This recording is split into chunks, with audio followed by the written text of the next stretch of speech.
की शुरुआत होती है एक बेहद खूबसूरत, शांत और ईमानदार लोगों से भरे गांव से। उसी गांव में रहते थे दो छोटे मासूम बच्चे, राय स्टार और ज्ञान भाई। इन दोनों का बचपन आसान नहीं था। किस्मत ने इनके साथ बेरहमी दिखाई थी, क्योंकि इनके माता पिता इन्हें छोड़कर हमेशा के लिए चले गए थे। अब इनका जीवन था सड़कों पर जूते साफ करना, और वही मेहनत इनका पेट पालती थी। एक दिन एक चमचमाती लग्जरी कार उनकी छोटी सी दुकान के सामने आकर रुकती है। तभी उस गाड़ी से उतरता है एक घमंडी और अमीर आदमी, हर्ष। वह अकड़ते हुए ज्ञान भाई से कहता है, ए छोकरा, चल मेरा जूता साफ कर। ज्ञान बिना कुछ कहे झुककर जूता साफ करने लगता है, लेकिन गलती से कीचड़ उसके महंगे कपड़ों पर लग जाता है। हर्ष गुस्से से लाल होकर एक जोरदार थप्पड़ मारता है। साले गरीब, पता है ये कपड़े कितने महंगे हैं? वह चला जाता है। ज्ञान भाई दर्द भरी आवाज में कहता है, भाई एक दिन हम इतने अमीर बनेंगे कि ये लोग हमसे नौकरी मांगेंगे, और उस दिन हम इन्हें उनकी औकात याद दिलाएंगे। 20 साल बाद एक नया आधुनिक गांव, जहां एक राजमहल जैसा घर खड़ा है। उस महल के मालिक कोई और नहीं, वही दो दोस्त राय स्टार और ज्ञान भाई हैं। अब वे शहर के सबसे बड़े बिजनेसमैन बन चुके हैं। पूरा गांव उनकी इज्जत करता है। हर बड़ा फैसला उनकी सलाह से होता है। एक दिन महल के बाहर आकर रुकती है एक पुरानी और जर्जर कार। उसमें से उतरता है हर्ष, और उसे काम चाहिए। वो हाथ जोड़कर कहता है, एक जरूरी काम है जो सिर्फ आप कर सकते हैं।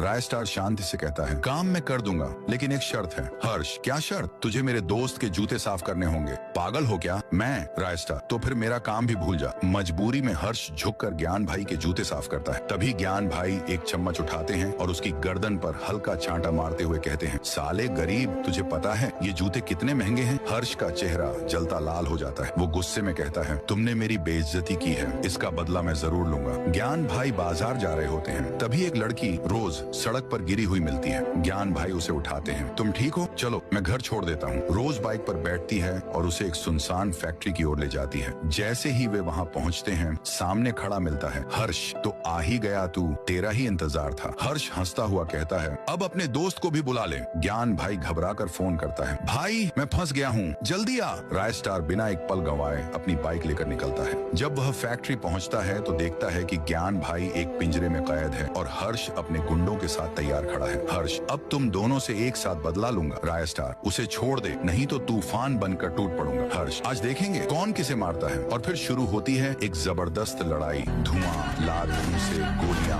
अंत में धुआं छंटता है। हर्ष अपने आदमियों के साथ जमीन पर गिरा होता है। राय स्टार और ज्ञान भाई शेरों की तरह खड़े होते हैं।